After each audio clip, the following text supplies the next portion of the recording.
الحليب يعني من الخوف إنه ما في. كنت أطعم البيبي ما يسكر. You're connected now. شكرا. We have to stay away from the sat phone. Saturdal's can locate the signal and we become a missile target. Although, who knows if that's even secure.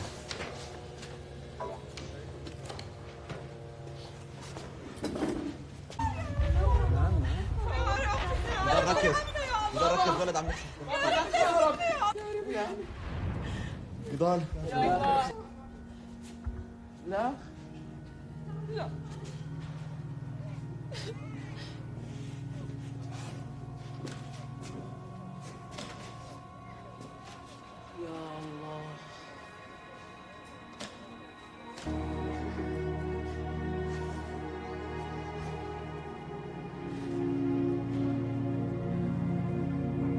Jamie, you know, you're playing Paul Conroy, who was also incredibly brave. I mean, he went with Marie on many of her assignments. There was this wonderful sort of camaraderie between the two of them. Because she was difficult, you know, she didn't always get on with these photographers. Yeah. So, you know, and of course you spent a lot of time with him. Why did you want to be Paul? You know, I knew who Marie Colvin was, and I knew, you know, her sort of how infamous she was, and I didn't know a great deal about her story. But when I read the script, like anyone who would read the script, and we hope anyone who sees the movie, you're just so compelled by the sort of positions these people put themselves in, and what they went through to tell us the truth. And I have a draw to. It's always exciting when you can play a character in a movie that has a message, or that you're trying to spread something good, and that isn't always the case. Sometimes movies are just pure entertainment, and they provide people with a certain whatever. But this had a real... Paul Spector in The Fall wasn't exactly somebody who was sort of a message for the good, did he say? No, definitely not. No, definitely not. But Paul, a different Paul Conroy was. yes, Paul Conroy and Paul Spector. And I loved the script. I was sort of compelled by the story and the opportunity to work with Matt, whose work I loved, and Ross, whose work I loved. But now, Paul Conroy was actually on the set quite a lot while you were filming this film. Yeah. And sometimes that's very off-putting to actors, to have the real person, you know, present as you're trying to create, you know, your version of him. Yeah. Was that difficult, having him there? I almost want these guys to answer that about Paul being on set. But listen, I think it's only invaluable, to be honest. Like I think the plan was he was only meant to come out for a week or two, just to sort of get us up and running, give us a bit of advice, and he ended up staying for the entirety of the shoot. And we kept giving him different sort of roles to do in the crew. And I love Paul. We're very close friends now. He is like no one I've ever met. I think he's incapable of saying no to anything in the world. I think, and that is why, that's what got him to where he is. That's what got him into so many incredibly tough situations. It's probably made him been the allowance for a lot of fun in his life as well. Yeah. I think he's just this incredible person and presence. And then there's selfish things like, I'm doing he's from Liverpool. I'm not. Very different accent. Matt's American, Ross is English, playing American. So it's quite nice to have the real person for accent-wise, if you're struggling.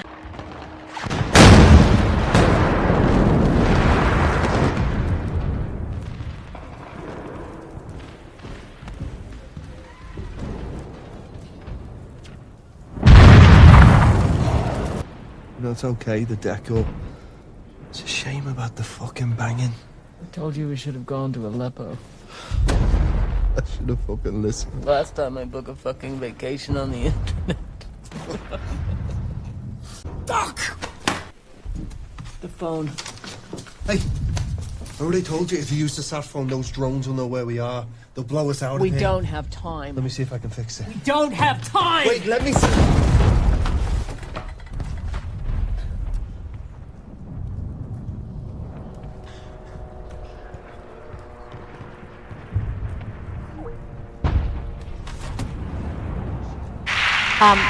What did you both here learn about these last hours of Marie? Obviously, you heard it from Colvin, and what did you learn in your research about it? Well, there was actually something quite funny that happened in the final bit, because there was this threat that the sort of final ground attack was going to come in Bab el-Amr, and after that, all the supply routes in and out of the city would be closed, would have been shelled, and that tunnel is representing a storm drain, 4-kilometer long storm drain, that they used, back-breaking hike into the city, bent over, sloshing through goodness knows what underfoot, and the strong advice was to leave. Marie decided to go back. They were the only 2 journalists there, and then at the final, after they'd come back the second time after that scene, Edith Bouvier and Remy Ochlik, a French photojournalist and French journalist, and another guy, William, I suddenly can't remember his name, they turned up, and Marie, they were from France, and Marie turned to Paul and she said, "You still want to get out now the Euro trash is here?" And then but it was one of Paul told us that story. Yep. But that was Marie through and through, she was still looking for the kind of joke, even, under that intense. I mean, the pressure and the fear and the intensity of the situation was extraordinary. But there was no way, if she thought somebody else was going to get that story, there was absolutely no way she was going to leave. Yeah, and that was where there was this, in a way, what was bravado and what was bravery at that point, because it was such a risky thing to do. Jamie, obviously Paul Conroy survived that attack, or he was severely wounded, right? Did he have PTSD after it? 100%. 100%, yeah. I think that's something he deals with daily. I think he'd readily admit that as well. I don't see a situation how you could be in those places and witnessing those things on any kind of level without PTSD. I think that just comes part and parcel, and I think there's almost an acceptance with people, like, I feel like, of the risk. People ask about, is it worth it? Is it worth giving your life, or getting severely injured, all that to report the truth? But I think these people are totally, people like Marie and Paul are totally aware of the risks, and that just says so much about them, that they're fully willing to do you think that one photographer I spoke to now at the Sunday Times said that he did feel that Marie sometimes pushed the risk factor too far for the photographers, and do you think there was any resentment in Paul, that in the fact that her bravado in a sense had got him into that situation? Potentially. I mean, Paul did say that, at that exact moment that we've just seen a clip of, Bab el-Amr was, Paul describes it as, it wasn't war, it was slaughter at that point. There's nothing good, that, apart from being able to further report the truth, there's nothing good about going back, but they just felt that they needed to, and as I say, Paul does say that at that point he was feeling there's something not good about this. But as I said about Paul, he's never said no. Yeah. So if Marie's telling him we're going back, he's going it was back. incredible. And the loyalty that he had to Marie was wonderful. Matt, the scenes, the physical scenes of the place are just, to me, just almost as shattering as the human scenes. It's just to think of that devastation. And I know, how did you create it, and where did you create the scenes of devastation? Because you couldn't obviously film there. So yeah, we shot all the war zones in Jordan. And for months and months and months, poured over imagery, photos, videos, of all the different war zones to try to make them look as real as possible. And Homs in particular, I really wanted to show. The images that come out of Syria, it really, it looks almost like Armageddon. The sort of razed city, the sort of hollowed out buildings that almost look like little graves dotted around. I wanted to show that, and not in a Hollywood way, but in a, hopefully as real a way as you can in a movie like this. And so, that was really, really important to me. So we worked again for months with our productions designer to create that world. But I think another big factor that was part of that was working with non-actors. I spent many weeks in pre-production casting real people who are refugees in Jordan, who are from Homs, who are from Syria. So when these scenes take place in Homs, the people that Jamie and Rosamund are interacting with are real Syrian citizens who suffered immensely. When Rosamund is talking in the widow's basement, which is an important scene in the end of the film. She's gathering stories from these women, and they're not reading from a script. They're telling their real stories, and the tears that are coming down their faces are real tears of trauma. And there's a scene in the hospital, which was eventually broadcast on CNN with Anderson Cooper, in which she witnessed a little boy dying.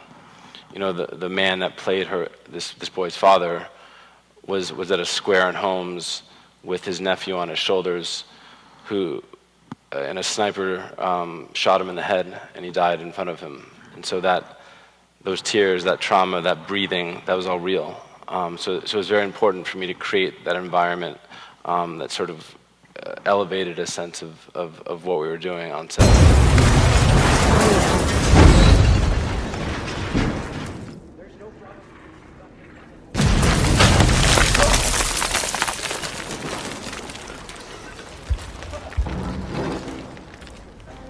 Starving, defenseless. There are no telephones. The electricity has been cut off. Families are sharing what they have with relatives and neighbors. But they're just going after terrorist gangs. But every civilian house has been hit. The top floor of the building I'm in has been totally destroyed. President Assad is sitting in his palace in Damascus in panic.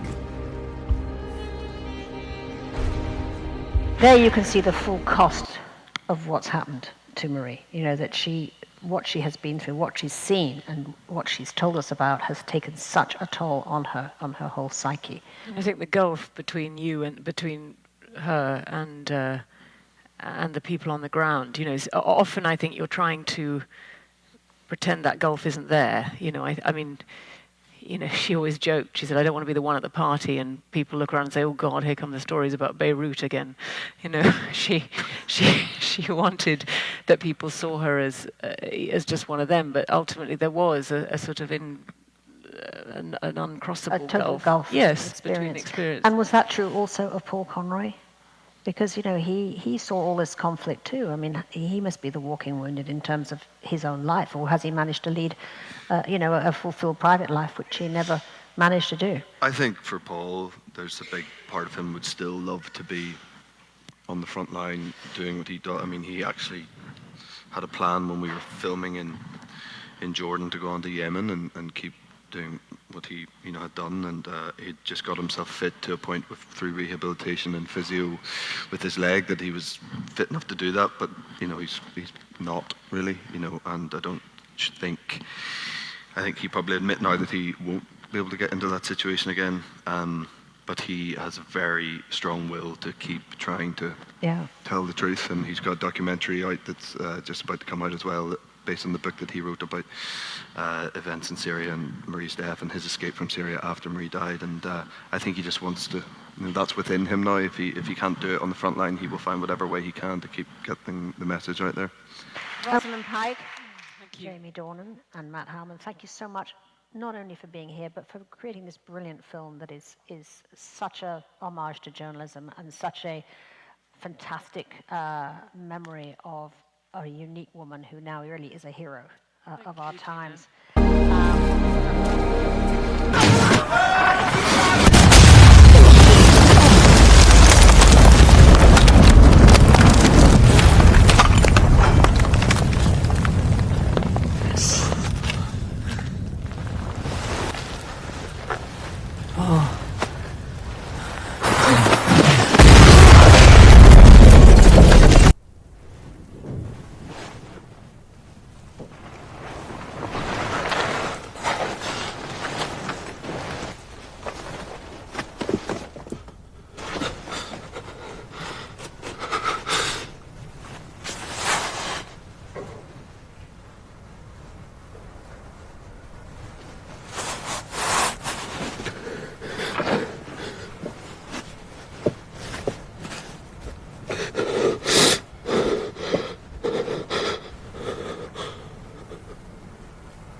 obituary.